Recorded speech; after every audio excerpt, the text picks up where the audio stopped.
Minister Ratan Nath hoists the Indian national flag on the occasion of the 77th Independence Day of the country in front of the Secretariat building on Tuesday. Several department high officials and the Secretariat officials were present on the occasion. Along with all the district and states, Minister Ratan Nath hoists the Indian national flag on the occasion of the 77th Independence Day of the country in front of the Secretariat building on Tuesday. The national anthem was sang after the flag hoisting. Several department high officials and the Secretariat official were present on the occasion. Minister Ratan Nath speaking on the occasion said, "Whoever doesn't love our country, that person doesn't deserve to stay in the country." সবাইকে নমস্কার। ৭৭তম স্বাধীনতা দিবসে রাজ্যবাসীকে শ্রদ্ধা নিবেদন করছে এবং শুভেচ্ছা জানাচ্ছে। এবারের স্বাধীনতা দিবস কিছুটা ব্যতিক্রম ধর্মী। এবার আমরা আজাদী কা অমৃত মহোৎসবের সমাপ্তি উৎসব পালন করছি। এবারের স্লোগান হলো মেরে মাটি মেরা দেশ। আমাদের দায়িত্ব দেশকে প্রাণ দিয়ে রক্ষা করা। আমরা ভারতীয়রা ভারতকে ভারত মাতা হিসেবে দেখি। আমরা বলি ভারত হল মাদারল্যান্ড, অর্থাৎ মাতৃভূমি। চীন, Germany, Russia, Spain, Australia, Canada, Hungary, Portugal, Korea, Burma, এরা তাদের দেশকে বলে ফাদারল্যান্ড। আমেরিকা বলে হোমল্যান্ড। মনে রাখতে হবে, যারা দেশকে ভালোবাসে না তারা হলো দেশের শত্রু। তাদের কোনো অধিকার নেই এদেশে থাকা।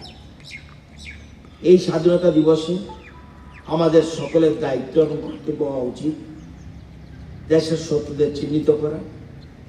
দেশের প্রধানমন্ত্রী পঞ্চপ্রাণের কথা বলছেন, তাই আমাদের সকলের শপথ নিতে হবে যে 2047 সালের মধ্যে ভারতবর্ষকে একটি উন্নত আত্মনির্ভর রাষ্ট্রে পরিণত করব। দাসত্ব প্রথার মানসিকতা নির্মূল করব। দেশের সমৃদ্ধি, সংস্কৃতি, ঐতিহ্য নিয়ে গর্ববোধ করব। ঐক্য সংহতির জন্য দায়িত্বশীল থাকব এবং দেশের সুরক্ষায় নিয়োজিত বীরদের প্রতি শ্রদ্ধা মানব। নাগরিকের কর্তব্য পূরণ করব। ভারতবর্ষের 3000 বছরের ইতিহাসে ব্রিটিশরা বহুবার আমাদের দেশ আক্রমণ করেছে, লুণ্ঠন করেছে, আমাদের যা কিছু ছিল সব কিছু দখল করেছে। কিন্তু আমরা ভারতীয়রা অন্য কোনো দেশের সাথে সমরূপ ব্যবহার করিনি, অন্য কোনো দেশের সংস্কৃতি কিংবা ইতিহাস ধ্বংস করিনি। আমাদের প্রথম স্বপ্ন ছিল দেশের স্বাধীনতা। সেই স্বাধীনতাকে রক্ষা করতে হবে এবং শক্তিশালী করতে হবে, নতুবা কেউ আমাদের সম্মান করবে না। দ্বিতীয় স্বপ্ন, বহু বছর ধরে আমরা উন্নয়নশীল দেশ হয়ে আছি। সময় এসেছে নিজেদেরকে উন্নত দেশ হিসেবে প্রতিষ্ঠিত করা। আমরা যোগ্য প্রধানমন্ত্রী পেয়েছি, দেশের দারিদ্রতার মাত্রা কমেছে, আমাদের সাফল্য বিশ্ব জুড়ে স্বীকৃত। ভারতকে উন্নত দেশ করতে হবে, আত্মনির্ভর করতে হবে। তৃতীয় স্বপ্ন, ভারত যেন পৃথিবীর সকল শক্তিধর দেশের সাথে একই সারিতে দাঁড়াতে পারে। যতক্ষণ না ভারত বিশ্বের সাথে সমানভাবে দাঁড়াবে না, ততক্ষণ কেউ আমাদের সম্মান করবে না। শুধুমাত্র ক্ষমতাধর দেশগুলি সম্মান পায়, তাই আমাদের অর্থনৈতিক এবং সামরিক শক্তি আরও শক্তিশালী হতে হবে। দাসত্বের প্রতিটি প্রতীক একবার নির্মূল করতে হবে এবং এই কাজ সারা দেশব্যাপী শুরু হয়ে গেছে। দিল্লিতে রাজপথের নাম বদল করে দেওয়া হয়েছে কর্তব্য পথ।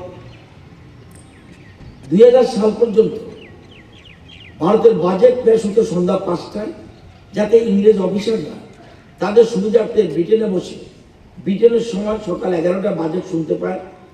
2002 সালে অটলজি একটা পরিবর্তন করে সকাল 11টা করেছেন।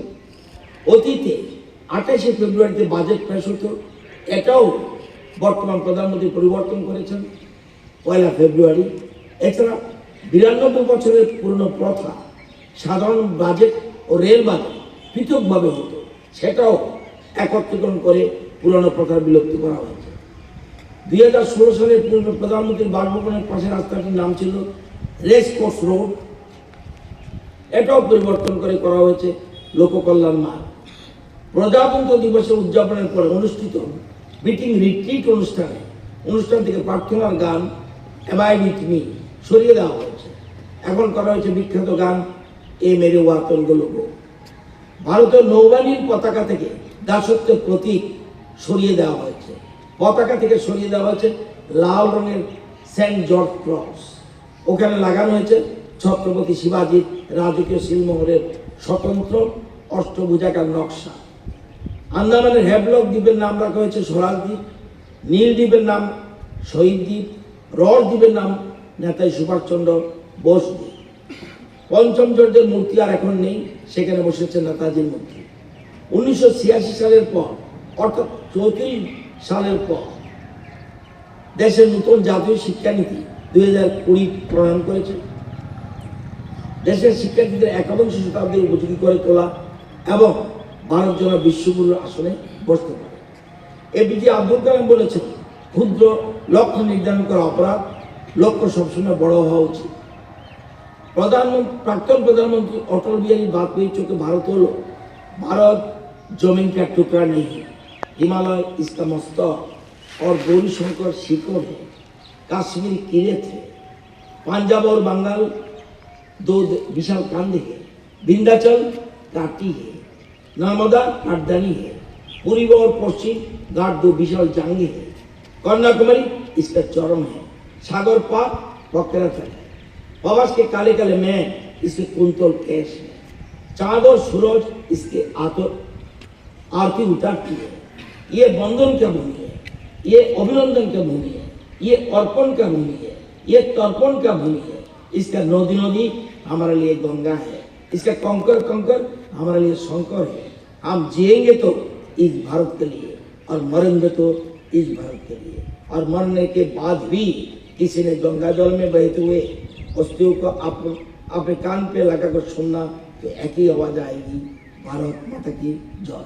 धन्यवाद, नमस्कार। Reported by Pranav Magatala, Chini Khorang।